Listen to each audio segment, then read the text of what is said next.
नमस्कार दोस्तों, स्वागत है आप सबका हमारे यूट्यूब चैनल नरेगा टिप्स में, जिसमें नरेगा से संबंधित जानकारी दी जाती है। आज बात करेंगे रजिस्टर क्रमांक 6।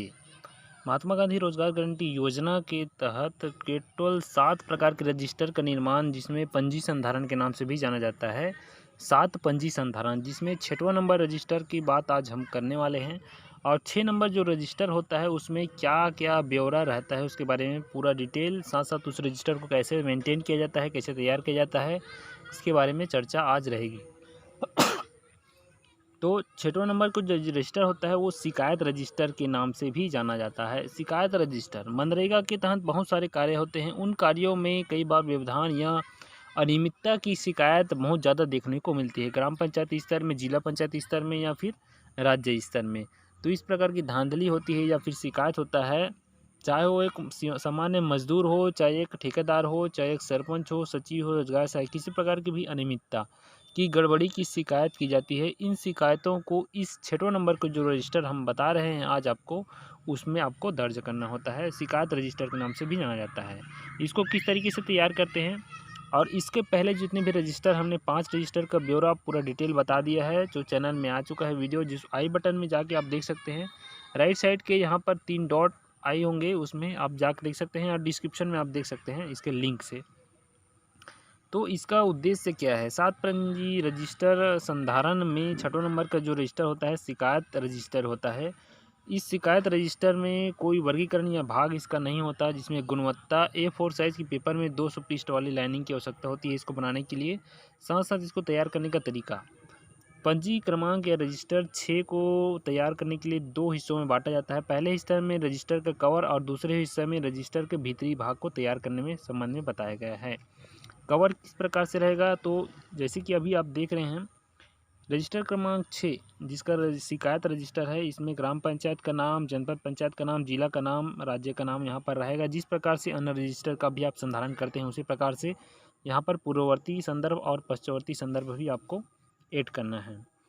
उसके बाद आता है डिटेल, इसमें किस तरीके से फिलअप करना है और कितने कॉलम का ये डिटेल रहेगा। रजिस्टर के भीतरी भाग में जो हमने बताया, वो पहले भाग है प्रारंभिक भाग, और दूसरा भाग आता है रजिस्टर क्रमांक 6 का आंतरिक भाग, जिसमें टोटल 9 कॉलम रहेंगे। कुछ इस प्रकार से: सरल क्रमांक, शिकायतकर्ता का वर्ग, शिकायत का दिनांक, शिकायत का विवरण, शिकायत के विरुद्ध शिकायत, और विधि की संख्या, विधि का विस्तार और की गई कार्यवाही, शिकायत के विरुद्ध और कार्यवाही का दिनांक। तो इस प्रकार से पूरा डिटेल रहता है। क्या क्या चीज़ इसमें भरना है इसके बारे में डिटेल बताते हैं। A4 साइज पेपर में आप लिख सकते हैं इसका हेडिंग, और हेडिंग लिखने के साथ साथ कॉलम क्रमांक 1 में सरल क्रमांक रहेगा, दूसरा कॉलम में शिकायतकर्ता का वर्ग, शिकायतकर्ता का नाम, पता, सामाजिक वर्ग, अनुसूचित जाति, अनुसूचित जनजाति, अन्य पिछड़ा वर्ग, अन्य लिखते हैं इसमें। तीसरा नंबर जो कॉलम आता है, शिकायत का दिनांक, किस तारीख को शिकायतकर्ता के द्वारा शिकायत किया गया, उसका दिनांक यहाँ पर लिखना है। शिकायत का विवरण, शिकायत किस विषय वस्तु से संबंधित है, चाहे वो सामग्री से हो, चाहे अनियमितता, अनियमितता में मजदूरी से संबंधित अनियमितता भी आती है, सामग्री से भी संबंधित अनियमितता आती है, या कार्य में अन्य किसी प्रकार की गड़बड़ी, तो इसका शिकायत का विवरण में लिखना है।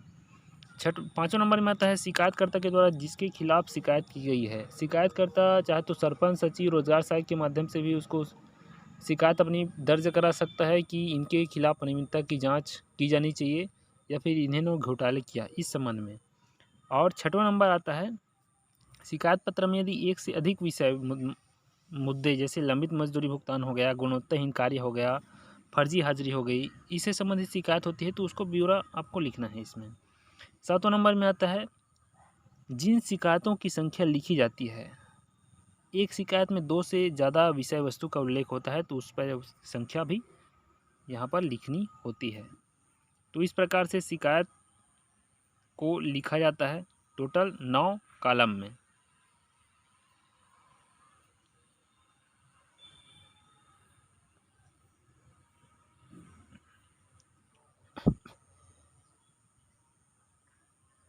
आगे देखते हैं 8वां नंबर में, कॉलम में एक शिकायत पत्र की यथास्थिति, शिकायत के विषयों पर कार्रवाई का विवरण भी होना चाहिए। 8वां नंबर जो कॉलम रहता है उसमें। और 9वां नंबर कॉलम में शिकायत पत्र की विषय पर जिस जिस दिनांक में कार्रवाई पूर्ण की गई, कई बार एक से ज़्यादा शिकायत होने पर अलग अलग दिनांक में इसकी कार्रवाई की जाती है, उसके हिसाब से इसका विवरण इसमें लिखना है 9 नंबर के कॉलम में। तो इस प्रकार से परिशिष्ट पूरा होता है शिकायत पंजी रजिस्टर, जो कि रजिस्टर क्रमांक 6 है। इसके बाद बात करेंगे रजिस्टर क्रमांक 7 की, तो अन्य वीडियो में लगातार बने रहिएगा। और 1 से 6 5 तक की जितने भी रजिस्टर हैं हमने बता चुके हैं। इस तरीके से उसको मेंटेन करना है, कौन मेंटेन करेगा, किस तरीके से उसका परिचित है, अवधारणा किस तरीके से तैयार की गई है, साथ साथ उसको पूरा तैयार करने का तरीका। रोजगार सहायक ग्राम पंचायत स्तर में सरपंच, सचिव और मेट के माध्यम से इस कार्य को आसानी से कर सकते हैं। बने रहिए इस प्रकार। चैनल में नए हैं तो चैनल को सब्सक्राइब जरूर कर लीजिएगा। बहुत बहुत धन्यवाद। जय हिंद, जय नरेगा।